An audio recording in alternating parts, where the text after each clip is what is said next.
Yusek, Senator Rodante Marcoleta is now in custody. What did the president say about it? Kung yan po ang isinasaad at sinasabi ng batas at yan naman po ang kautusan ng korte, yan naman po ay irerespeto ng Pangulo. Pero ang sinasabi po ni Congressman Mike Defensor just now, sabi po niya, nauna pa kaming makulong kaysa sa mga totoong nagnakaw sa kaban ng bayan. Mapapakulong nyo kami at mapapatahimik pero hindi kami susuko. Your reaction? Yun nga po, sana po ay minabdali din nila ang pagbibigay ng mga ebidensya. Konkretong ebidensya, hindi lang puro pamidya.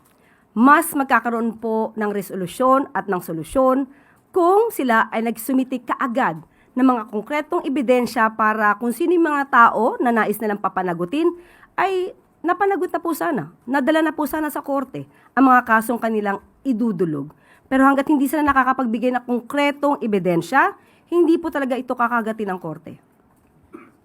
Pero yung sinasabi po ni Congressman Defensor na clearly wala raw basis itong case na isinampa kay Senator Marcoleta at sa kanya. Sa korte na lamang po nila ito gawin at depensahan. Okay, last na lang po.